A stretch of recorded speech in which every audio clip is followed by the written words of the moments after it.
Hello students, happy Diwali and happy New Year. So last I explained part 3 of In the Orchards. Now we start part 4 which starts from page number 88.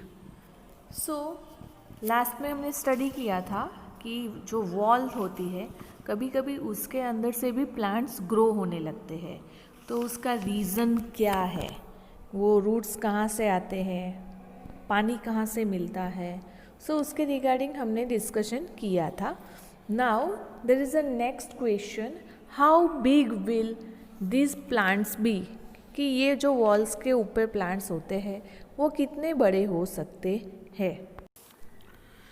So this plants do not grow very tall और big. Wall के अंदर छोटे छोटे hall में से या कोई break हुआ है उसके अंदर से अगर कोई प्लांट ग्रो हो रहा है तो वो बड़े नहीं होते. They grow as long as there is a moisture in the walls. वो तब तक ग्रो होते रहेंगे जब तक वॉल के अंदर उन्हें मॉइस्चर नहीं मिलता. And their roots get water, जब तक उनके रूट्स को पानी मिलता रहेगा वॉल के अंदर से तब तक वो प्लांट्स ग्रो होंगे. After that this plants dry up, जब भी उन्हें पानी मिलना बंद हो जाएगा तब वो प्लांट्स क्या हो जाते हैं, ड्राई हो जाते हैं, सूख जाते हैं. What would happen to this wall, तो फिर अब इस वॉल का हमें क्या करना चाहिए. Since plants grow in such walls, they retain moisture. Such walls become weak in the long run. अभी ऐसे कोई भी प्लांट्स ग्रो होता है अगर वॉल के अंदर, तो क्या है कि उसके अंदर क्या है, मॉइस्चर है, इसीलिए ग्रो हो रहा है. और कभी कभी ऐसी नौबत आ जाती है कि जो वॉल है वो वीक हो जाती है, ठीक है, क्योंकि उसके अंदर से मॉइस्चर चला जाता है, वो ड्राई हो जाती है वॉल भी. फिर उसके बाद उसके अंदर क्रैक्स आने लगते हैं और वो वीक हो जाती है. Can you tell the name of the plant in the picture. अभी ये यहाँ पर एक पिक्चर दिया है आपको पेज नंबर 87 पर, तो आप हमें बताइए कि वो कौन सा प्लांट ग्रो हुआ है. तो उसके ऊपर पीपल का ट्री है, वो वॉल के अंदर ग्रो हुआ है. Now have you seen a plant growing out from the crack of the wall like this? Where? Which questions arise in your mind? Know the answer from your elders and notebook. क्या आपने कभी कोई ऐसा plant देखा है जो wall की crack में से ग्रो हुआ है, तो आप और फिर आपके माइंड में कौन सा क्वेश्चन आता है. So just discuss with your elders and note down. तो यहाँ पर मैं अपना खुद का आंसर बोल रही हूँ कि yes, there is a barn in front of our house. I have seen a plant growing in a crack in the wall of the barn. The following questions came to my mind, so I asked my elders and got their answer. कौन से questions आते हैं दिमाग में, तो actually में रतन ने भी एक, देखो पहले तो कौन से क्वेश्चन आते हैं उसके बारे में मैं डिस्कस करूँगी कि how can this plant grow here, ये प्लांट यहाँ पर आया कैसे, ग्रो कैसे हुआ. तो द फ्रूट्स और seeds of this plants are eaten by birds. कभी कभी बर्ड्स होते हैं, फ्रूट्स खाते हैं तो उसके सीड्स, ठीक है, वो खाते हैं. तो जो बर्ड का एक्सक्रेटा होता है, बर्ड का जो लूप होता है, which has this seeds fall on the wall, वो वॉल के ऊपर गिरता है. And the seeds in bird dropping reach the wall, birds ने जो भी सीड्स उसके अंदर से डाला है वो वॉल पर पड़ता है. और फिर जब जब कंडीशन उसको अगर ग्रो होने की लगती है सीड्स को, जबकि उसको एनवायरनमेंट में प्रॉपर एयर वाटर अगर मिलता है तो वो सीड्स है वो ग्रो होना स्टार्ट हो जाता है. कभी कभी विंड और storms also carry seeds from there where they have fallen to the wall. अगर कोई सीड्स गिरा है कहीं ट्री के आसपास, तो गिरे हुए जो सीड्स होते हैं वो भी कभी कभी रेन के या विंड के या स्टॉर्म के फोर्स की वजह से वो वॉल तक आ जाते हैं और इस हिसाब से जो सीड्स है वो वॉल तक पहुंचता है. ओके, सो वहाँ से उनकी जर्नी स्टार्ट होती है ग्रो होने की. Does this plant bear fruit, अभी जो वॉल के अंदर अगर कोई प्लांट होता है तो क्या उसके अंदर फ्रूट्स ग्रो होंगे? नहीं, वो नहीं हो सकते। Third question, that why does this plants have a short life? क्यों ये प्लांट्स को लाइफ बहुत शॉर्ट होती है? बिकॉज उन्हें सफिशिएंट वाटर नहीं मिलता, ओके। और they remain fresh until there is a moisture in the wall. जब तक वॉल के अंदर मॉइस्चर रहती है तब तक ही ये प्लांट फ्रेश रहते हैं, उसके बाद वो ड्राई अप हो जाता है।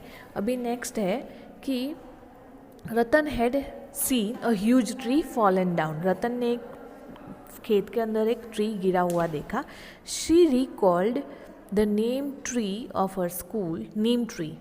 She can see the damage root of the tree, she thoughts. अभी उसने नीम ट्री गिरा हुआ देखा, उसने देखा कि उसके रूट्स डैमेज हो गए हैं, तब उसके दिमाग में कुछ क्वेश्चन आया होगा, that has anybody pulled out this tree और इट फेल डाउन इटसेल्फ। क्या किसी ने ये ट्री को खींचा होगा या फिर ये ट्री अपने आप गिर गया होगा? तो देखो आप इमेज के अंदर, ये जो ट्री है वो किसी साइक्लोन की वजह से या स्ट्रॉन्ग विंड की वजह से गिरा है। How old will this tree be? कितना पुराना होगा? तो अगर कोई ट्री पुराना है तो उसके रूट्स है वो बहुत फैले हुए होंगे, और अगर वो नया है तो उसके रूट्स है वो थोड़े स्मॉल होंगे, okay. So look at how far and deep its roots have spread and gone, and the tree seems quite old. How will the tree get water from between the rocks at the edges of the field? अभी ये tree है उसे पानी कैसे मिला होगा, जबकि वो तो एक खेत में है, पत्थरों के बीच में ग्रो हुआ है। So it can be seen that the roots of these trees have gone deep into the soil. तो ऐसा जो ट्री होता है तो उसके जो रूट्स है वो सॉइल के अंदर बहुत डीप गए हुए होते हैं, और रूट्स सॉइल के अंदर जहाँ जहाँ उन्हें पानी मिलेगा वहाँ तक वो उनका फैलावा करते हैं, okay. So let's talk that which are the old tree in your area. अभी आपके एरिया के अंदर ऐसा कोई ट्री है, कितना पुराना है, वो आपको अपने एल्डर से पूछना है और जानना है खुद से। Right the name of the animal living on this tree. अभी वो ट्री के ऊपर कौन से एनिमल्स आपको देखने को मिलेंगे वो भी आपको आपके एल्डर से पूछकर या खुद देखकर लिखना है। Next, have you seen any huge tree fallen down? What did you think when you so? क्या कभी आपने ऐसा कोई बड़ा ट्री गिरा हुआ देखा है? अगर देखा है तो देखने के बाद आपके दिमाग में क्या आता है? तो अगर आपने ऐसा ट्री देखा है तो हम क्या सोचेंगे? तो हम ये बहुत बड़ा ट्री है और ये गिर गया है, तो पहले दिमाग में ये सोचना आएगा कि I thought that the tree must have been uprooted due to very strong winds और अ साइक्लोन। कि ये रूट्स में से इसीलिए निकला है क्योंकि उसको साइक्लोन या स्ट्रॉन्ग विंड्स का फोर्स लगा है। It may also have a fallen due to very heavy rainfall. कभी कभी ज़्यादा रेनफॉल होता है तो ट्री के रूट्स के आसपास की सॉइल है वो फ्लो हो जाती है, उसकी वजह से जो रूट्स है उनको बैलेंसिंग नहीं मिलता, इसीलिए वो गिर जाते हैं। Now next page number 89। Next, strange freaky and weird root. Have you ever swung on a banyan tree? आपने बनियान ट्री देखा है? अभी हमारे गुजरात में कबीर वड़ बोलते हैं, वहाँ पर बहुत सारे ट्री है, वही है बनियान ट्री। तो क्या आपने देखा है? तो यस, आई थिंक सब ने ही देखा होगा, विलेजेस में भी बहुत ग्रो होते हैं। What do you hold to swing? उसके ऊपर हम झूले झूलते हैं, तो हम उसके क्या पकड़ते हैं? तो उसके जो रूट्स होते हैं उसे प्रॉप रूट्स कहते हैं। जो भी रूट्स बाहर से ऐसे ग्रो होते हैं वो रूट्स को प्रॉप रूट्स कहते हैं। तो बनियान ट्री पर हमें झूले झूलने के लिए हम उसके रूट्स कैचअप करते हैं। देखो आपको पिक्चर में भी दिखाई दिया है कि कुछ स्टूडेंट्स हैं वो रूट्स को पकड़कर झूला झूल रहे हैं, ओके। तो इसे हम प्रॉप रूट्स भी कहते हैं और एरियल रूट्स भी कहते हैं।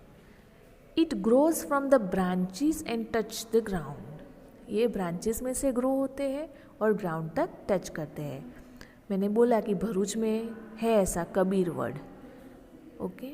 सो कभी कभी तो वो पिलर की तरह दिखाई देंगे, इतने स्ट्रॉन्ग भी है, उनकी स्ट्रेंथ भी बहुत है।